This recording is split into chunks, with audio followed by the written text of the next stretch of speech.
اس دوران وہ پہلی بار مسکرایا تھا۔ اس کی آنکھوں میں یقین کی چمک تھی جو نومیہ کو بہت ہی بلی لگ رہی تھی۔ پھر بھی ہونے کو کچھ بھی ہو سکتا ہے، نومیہ نے اسے پھر ڈرایا تھا۔ کچھ بھی نہیں ہوگا، آئی تھنک سو۔ تو پھر ان کی بدقسمتی ہوگی، میرے جیسا پرفیکٹ بندہ اور کہاں ملنا ہے ان کی بیٹی کو، کندھے اچکا کر جس لاپرواہی سے کہا گیا تھا۔ نومیہ کا کہکا بے ساختہ تھا، کچھ چیزیں کبھی بدل نہیں سکتی، اور میں ان میں سے ایک التمش خود کے لیے اوبسیشن تھی، خود پسندی کی انتہا ہے ویسے۔ انہوں نے ملحوظ ہوتے ہوئے اب سارا پھیلاؤ سمیٹنا شروع کیا تھا۔ ان کے ارد گرد کافی کچھ بکھرا پڑا تھا۔ یہ آپ کی رائے ہے، ورنہ جو ہے سو ہے۔ ہونے کو تو کچھ بھی ہو سکتا ہے۔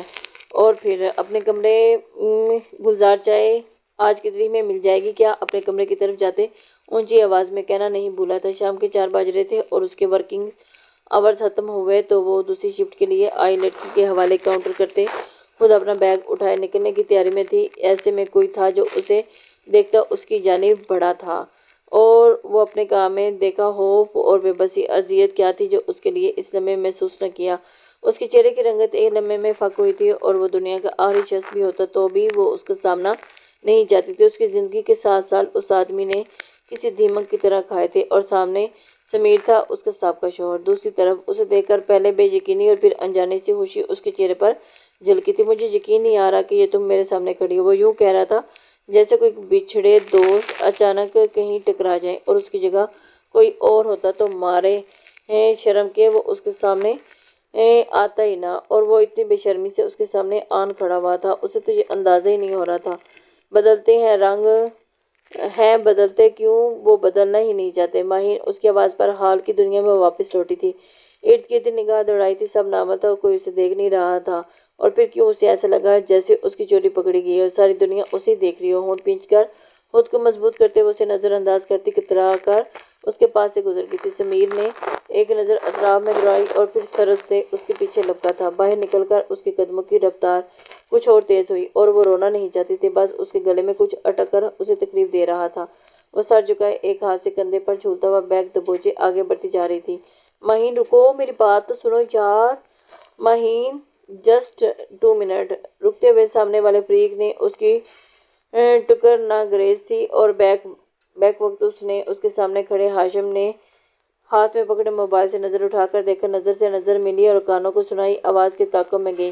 ماہین نے دم ساتھ لیا۔ وقت گواہ تھا اس کا، جب اس سے سامنا ہوا ہمیشہ غلط وقت پر ہی ہوا۔ یہ بھی ایسا ہی ایک وقت تھا، اور یقیناً اس نے اس کے پیچھے سے آتی آواز سنی ہوگی۔ سمیر چلتا ہوا ماہین کے پہلو میں آ کھڑا ہوا۔ وہ جان نہیں سکی کہ وہ ہاشم پر اپنی نظر ہٹا نہیں سکی جس کی نگاہیں سمیر پر ٹھہری تھی، اور وہ پھر اس سے ہوتے ہوئے اس کے ساتھ کھڑی ماہین تک گئی، اور اس کی بری آنکھوں کا تاثر بدلا اور وہ سرسی ہوگی۔ لیکن وہ یہ صرف اتنا ہی نہیں تھا، وہاں کچھ اور بھی تھا، اور بس یہی وہ لمحہ تھا جس نے ماہین کے قدموں کے نیچے سے پتھریلی زمین گیلی ریت میں تحلیل ہوگی، اور اس کا وجود نیچے دھنستا چلا ہی گیا تھا۔ عرصہ ہوا تھا اس نے لوگوں کی لفظوں، لہجوں اور نگاہوں اور رویوں سے مرعوب ہونا چھوڑ دیا تھا۔ پھر اس کی بدلتی آنکھیں کیوں اس کے اندر کہیں بہت دور تک کھبی تھی۔ وہ خاموشی سے ایک کٹیلی نگاہ اس پر ڈالتا ہوا اس کے سامنے سے کنی کترا کر آگے بڑھ گیا۔ تب ماہین کے دل میں بہت شدت سے یہ خواہش جاگی تھی کہ وہ کالر سے جکڑ کر اسے روکے اور واپس اپنے سامنے کھڑا کر کے اسے چلا کر کے اپنی نظروں کا وہ ملامتی مشکوک سا تاثر ٹھیک کرو۔ ایسا نہیں تھی جیسا وہ ابھی اسے سمجھ کر گیا تھا۔ وہ بجلی کی سی لپک سے پیچھے مڑی تھی۔ تب تک وہ گلاس ڈور کے پیچھے گم ہو چکا تھا۔ اس کے اندر غصے کی ایک شدید لہر جاگی تھی۔ کیا ہوا؟ تم جانتی ہو اس آدمی کو؟ سمیر اس کا ٹھٹکنا بھانپ گیا تھا، اور جہاں اس کے اندر پنپتے لاوے کو باہر نکلنے کا راستہ مل گیا۔ وہ اس کی طرف گھومی اور اپنی بے خوف غصے سے بھری آنکھیں اس کی آنکھوں میں گاڑی تھی۔ تمہارا مسئلہ کیا ہے؟ تم چاہتے کیا ہو اور کیوں ادھر میرے پیچھے آئے ہو؟ اس کے لہجے کی قطعیت اسے دنگ کر کے رہ گئی تھی۔ ہونٹ سختی سے نیچے اور دیکھتے اس کی آنکھوں میں جو شعلے لپک رہے تھے انہوں نے سمیر کی ساری تیزی ترازی ایک طرف سے کر کے وہ بت بنا وہیں کھڑا رہا اور تیز تیز قدموں سے دور جاتا دیکھتا، خود کی پہنچ سے بہت دور۔ شکر ہے سب خیر و عافیت سے ہو گیا تھا۔ رات کے وقت زہرا بھی کمرے کے مخصوص بیٹھک میں بیٹھی تھی جس میں زہرا اور منظر شامل تھے۔ آج کیوں ایک خاص موضوع زیر بحث تھا۔ تو تینوں بچوں میں سے وہاں کوئی بھی موجود نہیں تھا۔ شام میں نومیہ، عزیز، عطیہ اور ارم باقاعدہ طور پر مشال کا حصہ لے کر آئے تھے۔ ان لوگوں نے بھی حاتم مدارت میں کوئی کسر نہیں چھوڑی تھی، اور جاتے جاتے نومیہ نے بھابھیوں سے نظر بچا کر زہرا بی کو سائڈ پر کرتے التمش کی بات بھی دبے لفظوں میں ان تک پہنچا دی تھی۔ ہاں جی، رشتہ تو ہر لحاظ سے بہترین ہے، پھر کون سا کوئی غیر ہے جو تحقیق کرانے کی ضرورت پڑے گی؟ بس مجھے مشال کی تھوڑی پریشانی ہے۔ میری بیٹی کا خواب تھا MBBS کرنا۔ ان لوگوں کی باتوں سے جہاں تک اندازہ ہوتا ہے وہ شادی جلد کرنا چاہتے ہیں اور اس طرح تو مشال کی تعلیم ادھوری رہ جائے گی۔ اب پھر میری بیٹی کا خواب جو ہے وہ ادھورا رہ جائے گا۔ بڑی کوشش کے بعد ابھی تو اس نے اپنے بارے میں سوچنا شروع کیا تھا، لیکن اب کیا کیا جا سکتا ہے؟ بیٹا، زندگی میں ملنے والی ہر شے نعمت ہے، اور جو نعمت جس وقت مل رہی ہے اسے خوش دلی سے لے لینا چاہیے۔ یہ تو سارے نصیب کے فیصلے ہیں۔ ویسے اس وقت اگر تمہاری جیب اجازت دیتی تو مشال کا دوسرا سال چل رہا ہوتا۔ تمہاری نوکری کو بھی تو چند سال باقی ہیں۔ تم پر بھی بڑی ذمہ داریاں ہیں بیٹا، اور بیٹی تو اور پھر پریشان بھی کتنے رہتے ہو۔ مشال کی ڈاکٹری پڑھنے کے خرچے کو لے کر اتنی مہنگی پڑھائی ہے، اس کی کیا پتہ تمہارے وسائل تمہیں اجازت دیں نہ دیں۔ تو جس چیز میں پہلے ہو مگر اس کے لیے ایک گہرائی خوشی کو نہ کرنا بھی کفران نعمت ہے۔ اور پھر آج کل اچھے رشتے اتنی آسانی سے کہاں ملتے ہیں؟ تو سوچ لو بیٹا۔ ویسے مجھے تو یہ رشتہ بہت پسند آیا ہے۔ دادی نے تو اپنی مکمل وضاحت دی تھی۔ اسے رشتہ پسند آ گیا تھا، بس اپنے بیٹے کی رضامندی چاہیے تھی۔ وہ جان بوجھ کر فی الحال نومیہ کی کہی بات بیٹے سے چھپا گئی تھی۔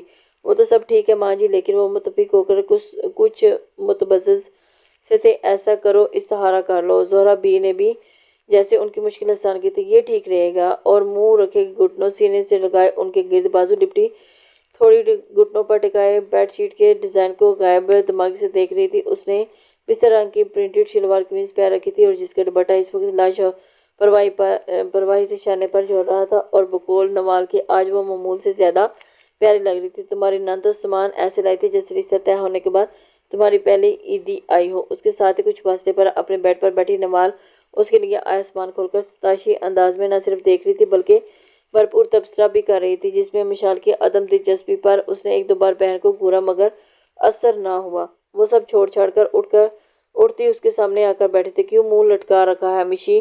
اس کے اپنا ہاتھ رکھتے ہوئے نرمی سے استفسار کیا۔ مشال نے اس بار تھوڑی اٹھا کر اس پر شکایت کی اور نظروں سے دیکھا۔ آج کل وہ یوں ہی ہفا سے لگتی ہے۔ نوال کا سمجھانا بھی ہاتفا اثر نہیں دکھاتا۔ آپ نہیں جانتی؟ الٹا سوال کیا تو نوال نے ایک گہرا سانس لیتے خود کو جیسے تیار کیا، اور ایک طویل بحث کے لیے وہ سمجھانا چاہتی تھی کہ نوال تم اللہ کا شکر ادا کرو، مگر مشال پھر بھی جواب نہیں دیا۔ ارے پاگل، پہلی بات کون سا تمہاری کل ہی شادی ہونے والی ہے، اور فرض کرو ہو بھی گئی تو اس کے خاندان میں ہر کوئی پڑھا لکھا ہے، خود بھی وہ اتنی اعلیٰ پوسٹ پر ہے، کیا وہ تمہیں مزید پڑھنے سے منع کرے گا؟ سوال ہی پیدا نہیں ہوتا۔ بلکہ اچھا ہے نا، وہ فائنینشلی سٹرانگ ہے، تمہیں اچھا بیک اپ مل جائے گا یہاں تو۔ پھر مگر کی سچویشن ہے، تم ابو کے حالات بھی تو دیکھ رہی ہو نا، ان کی تنخواہ میں اتنا سب کچھ مینج ہونا آسان نہیں۔ وہ لون لینے کا سوچ رہے تھے، اس کے باوجود مشی 5 سال کم وقت میں تو نہیں ہے نا، وہ کتنا کچھ کر پائیں گے۔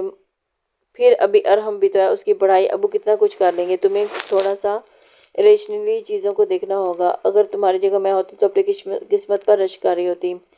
اور اتنا اچھا کمپلیٹ پیکج مل رہا ہے تمہیں یار، لیکس سٹیٹس اور فائنینشلی سٹرانگ، ویل سیٹل، اچھی پوسٹ، اور کیا چاہیے تمہیں لڑکی؟ اور ایک ہم جیسے ہوتے ہیں جن کے بیچارے پچھلے 1 سال سے ڈگری ہاتھ میں لیے جگہ جگہ حق چھان رہے ہیں، اس کے بعد اللہ اللہ کر کے کہیں جاب ملے گی، پھر سیٹل ہونے میں پتہ نہیں کتنے سال لگیں گے۔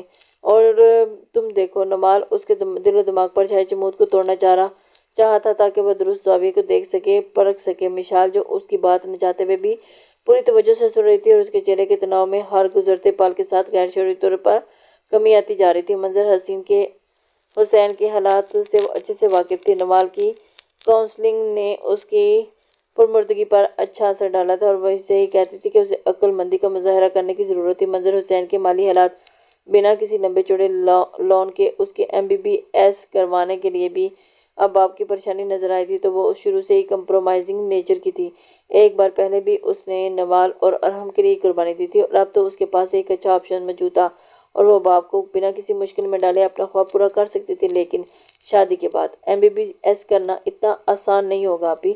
اس نے ایک نیا مدعا اٹھایا تھا۔ اتنا مشکل بھی نہیں ہوگا، بس سپورٹ سسٹم تگڑا ہونا چاہیے۔ مسکرا کر دو بدو جواب دیا تھا۔ وہ نوال تھی، اسے ہر مشکل میں آسانی نکالنے کی عادت تھی اور اس کے اس انداز پر مشال اتنے دنوں میں پہلی بار مسکرائی تھی۔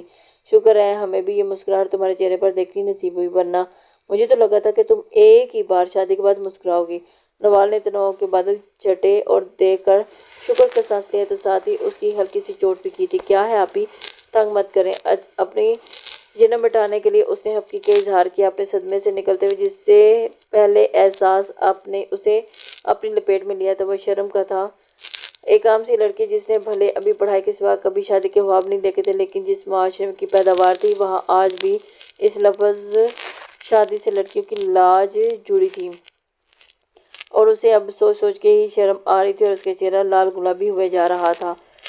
نوال نے تو اپنا فرض ادا کر دیا تھا مشال کا دماغ سیٹ کرنے میں۔ نوال ہلکے دل کے ساتھ اس کے سامنے اٹھی اور تیزی سے اپنے بیڈ پر بکھرا سامان اٹھا کر اس کے سامنے رکھنے لگی تھی۔ غیر ارادی طور پر مشال نے پاؤں پیچھے کرتے اس کے لیے جگہ بنائی تھی۔ تمہاری نند کی چوائس تو باکمال ہے، اور کیا معلوم یہ التمش بھائی کی ہی پسند ہو۔ وہ دوسری بار مڑ کر باقی چیزیں اٹھانے کو پلٹتے ہوئے ساتھ بول بھی رہی تھی، کہتے ہوئے التمش بھائی پر خصوصی توجہ دی گئی تھی، اور یہ پہلی بار تھا جب مشال کے دل کی بیٹ اس کے نام پر مس ہوئی تھی۔ آنکھوں پہ وہ منظر بہت اچانک سے آن وارد ہوا تھا جب اس نے پہلی بار اپنے گھر کے باغیچے میں فون پر بات کرتے ہوئے ٹہلتے دیکھا تھا۔ دل کی دھڑکن ایک دم تیز ہوئی تھی، یوں اسے اپنے کانوں میں سنائی دیتی یہ خدشہ سونپ گئی تھی کہ کہیں نوال بھی اسے آشنا ہو جائے، مگر سچ شکر وہ اپنے ہی دھن میں مگن اس کے سامنے بیٹھی اب ایک ایک چیز اسے ہی کھول کھول کر دکھا رہی تھی، اور اپنے چہرے پر ہاتھ پھیر کر اپنے حواس پر قابو رکھنے کی تگ و دو کرتے ہوئے اس بار پوری متوجہ ہو کر سب کچھ دیکھ رہی تھی۔ ایسا کرتے ہوئے اس کے ہونٹوں پر دھیمی سی مسکان بھی محو رقص تھی۔ اگلے دن منظر حسین نے اس کی رائے طلب کی تو اس نے جو آپ کو بہتر لگے کہہ کر اپنا دامن بچا لیا، مگر اس کے چہرے پر سجے تاثرات اس کے بوڑھے باپ نے بڑی آسانی سے پا لیا تھا، جہاں اب کسی اعتراض کا ہلکا سا بھی شائبہ تک نہ تھا۔